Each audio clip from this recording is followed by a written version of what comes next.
मियोइबगी पुंसीसे अखोई खुद लेतबनिना अमु पोलकपा अमु हनखिबा हाइबसी ईश्वरगी खुशिन थौरांग हाइब तारे ईश्वरना मकोई सिंगसी मागी मतम लोइरे हाइदना उबिखरबनिना ईश्वरना मोइगी थवाई आत्मादु सर्गदा इंगना सिंगना थंबीबा ओइसनु हाइबा वही खरसिनतना करिनो अखोइनो फोंदोक कदबसे सिगुम लाइबक थीबसलेदा या क्राफ्ट्स द तोंबदा नतना मोई गुजरात की अहमदाबाद की मेडिकल कॉलेज की हॉस्टल दा लंच मतम चक्साब मतम निना चक्सारी मेदुदा डॉक्टर तंबा छात्र हाइब तारे एमबीबीएस अंडर ग्रेजुएट तंबा मरी अमा पोस्ट ग्रेजुएट लोयरगा पोस्ट ग्रेजुएट तंबा डॉक्टर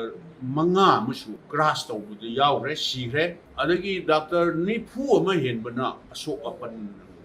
सिगुम्बा यामना थमोय सोकनिंगाय ओइबा हाइबा तारे असि अइना थाजजै मदुदी इंटरनेशनल स्टैंडर्ड इन्वेस्टिगेशन तौरगा मतौ क्रमाय तौदना पाइखटपा मिनिट अमसु फाद्रिङैदा इंडिया दगी हाइबा तारे दिल्ली दगी ओइबा याय अहमदाबाद तगी गुजरात तगी ओइबा याय लंदन तान पाइबा हाइबसे इंग्लैंड दा पाइबा हाइबसी यामद्रबदा पुंग निपान पाइगदबनी अदुइ मनुंगदसु फॉरेन दा चटकदबनी सेक्शन बयाबा सेक्शन लमगनी हाइबसी आई थाजजै इंजिन जु सिंगल इंजिन अमा कप्ता करिगुमा इंजिन अमा फेल होइरासु इंजिन अमा न महुत सिनबा याना बन डबल इंजिन आइदि पालमगनी खल्ले दो कोई एक्सपर्ट ति नते मतौ कमाय तौना पाइखटपा मिनिट अमा फाद्रिङैदा इंजिन अनिमकु फेल होइदना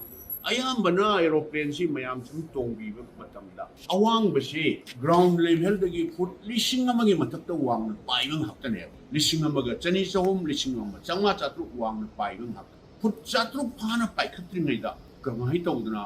डबल इंजिन अनिमक फेल होइबनो मसीगी मतंगसदि आई थोदोना कमेंट पिजनिंगदे मरमदे अखोय एक्सपर्ट नतमनिना अखंग आई इंडियन एयरलाइंस की गवर्नमेंट ऑफ इंडिया अदुदा सुनतना फॉरेनर्स यावरिबनिना करंब मखनगी अचुंबा असेंबा पुथोकनबा करमाय तौदना फेल होइबिनो हाइबसे इंटरनेशनल स्टैंडर्ड इन्वेस्टिगेशन तौरगा आईडी अचुंबसी पुथोकनिना खली अदुना अइना लोइसनजरपदा लैगिद्रिबा मयाम पुनमक तुगिसु यावना अदुगी मथक्ता अखोइगसु खंगनजबा हाइबदारे गुजरात की हुजिक चीफ मिनिस्टर ओइबसे माना ओइजिंगे की हेड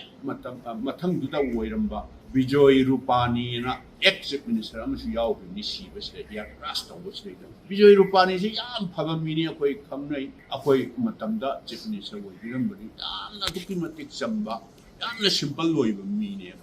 मासु सिगुंबा लाइबक थिबा अखोइ इसानुपी मानथोइ होइ ग्रुप से यावद्र मासु क्लास दे सीब यावद्र अखोइ पुनमकना हुजिकती थोक्रिबा थौदोकसिना इसानुपीसिना ममा लेबाकीदमुक्ता कथोखिबनि हाइना लौरगा अखोइदा नुंगाइहौदबदि माबु अखोइना ngana काइनगिबसे अखोइ पुनमक लोइना सीगदोरिमने अदुबु ngana मनुंग मतम सादना ngana काइनगिबसे ईश्वरगे खुसिन थौरांगनि हाइना अखोइ खल्लगा हुजिक अखोइ पुनमक अवाबा खांगिनबा नतना करीमता उपाय लेते इसानुपी nganthoy lamluntheng सिंशन मणिपुर की अनि यावरिबसे अइना थाजजबददि अचोकि मतिक मोय कोई मणिपुरी नि हायना खल्लगा नुंसिनना सामिन थमिनना अरै लेता अवाना लेमिनरंगनि हाइबसे ताना साउना आई थाजै धर्म कोई थनिसिना चटखिबसिना ईश्वरना सु कोई इंडिया की ओइना मणिपुर यामना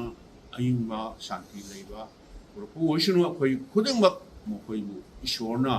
सर्गदा मखोइगे थवाय आत्मादु इंगना शांति ओइना थंबिबो ओइसनु